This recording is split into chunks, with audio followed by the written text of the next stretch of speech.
So, welcome back. Hello. You look like you, I don't know, like you're... Cthulian possession. Yes, your hair has been possessed or something. Sure. Okay, so we're back. We were away for a couple of days. I'm sure you missed us. And so we'll start, like we always do, by me admitting my mistakes. Surprise, surprise, no mistakes. Yes. Okay, so we're ready to begin round...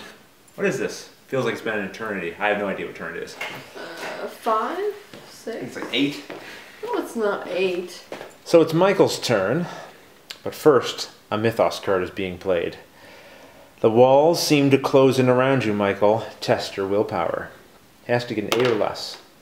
And he gets a 10. He fails and he takes 1 horror.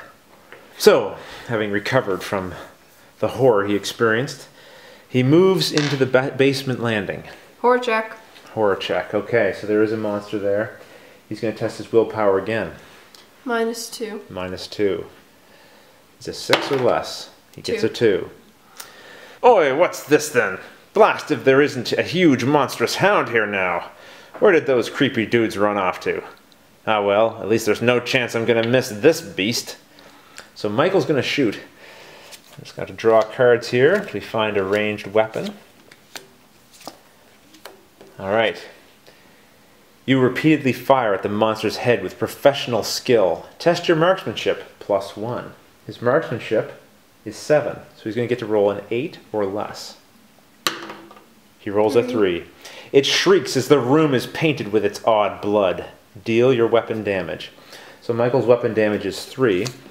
We're going to put 3 damage on this guy, but now we get to look. And this creature does a damage of 2 and has an health of 9. So before I put the damage on, he's going to get to shoot again with his weapon, and that might add a little more. So after the first hit on the monster, Michael calls out, "All right, 1 more round to finish this monster off. I sure as hope so, as it's creeping me out." You empty your entire clip into the horrible creature. Test your luck. So Michael's going to have to test his luck, which is 4. And unfortunately, you can't use a skill token to improve your luck. 4 or less, he gets a 6. Fail. Your shots throw you off balance but injure the enemy. Deal weapon damage -1, but you are stunned. So his weapon damage would normally be 3, so he's going to do 2 more, and he is now stunned, which means he's done a total of 5 damage, and this beast has 4 more health left. Alright, so it's Gloria's turn. She's going to bravely follow Michael into the landing. Horror check. And a horror check is indeed. Yes, a horror check. And her willpower is 6. -2. -2, so it's going to be 4 or less. She gets a 5, so she's going to take a horror. Not too bad for Gloria, because she has quite a high sanity level anyway. She's now reduced to 12. Alright, because the beast is still alive, she is going to swing with her axe and use a clue token. And so she's attacking with a sharp melee weapon. With all your strength, you plunge the blade into the beast's side. Test your strength. So she has a strength of 3, and she's going to use a skill point. It's going to be 6 or less she needs. She gets a 2. Your weapon sinks into leathery flesh, covering your arm in dark liquid. Deal weapon damage and take 1 horror. So her weapon damage with the axe is actually 4, which is enough to kill this beast. And she's going to take another horror.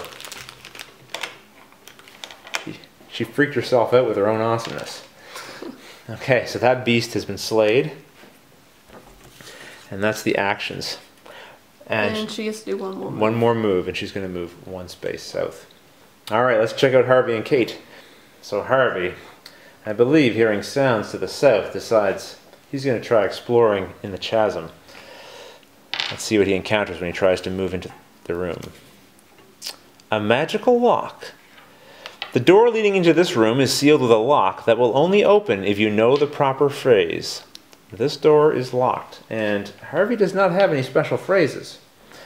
So he can't move into that room, so he's going to try moving south, where he will encounter... Horror check. Horror check.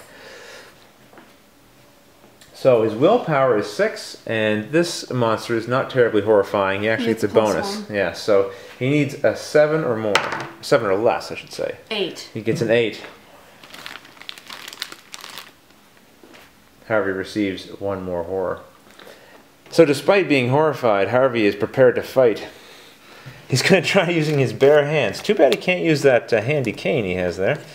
Let's see here.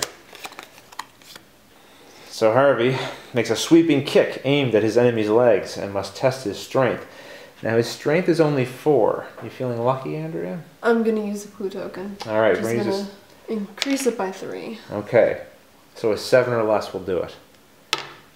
2. Rolls a 2. Your opponent falls to the floor, grabbing its knee. Deal 1 damage and stun the monster. Yes. So the monster's been stunned and receives 1 damage. Now, let's take a look at this monster's stats here. It can do a damage of 1 and has a health of 6. Honestly, I don't think the impact of Harvey's kick is what stunned the cultist. I would have to imagine the sight of this senior doing any kind of sweeping kick motion at all is probably what stunned the cultist. All right, Kate, what are you going to do? I'm going to use my Dole Chance. It's a tome, and I have to test my intellect +1. And your intellect is 7, which 1 more will be 8. 8 or less. So what does that give you? I get to take 1 horror, Yes? discard this card, and gain a shriveling spell card. And this is going to be a spell attack, which might help you. Mm-hmm. So now I'm going to move into this room. Okay, so unfortunately, batteries died on my camera, so Andrea had just moved into Cave 2 and needs to take a horror check.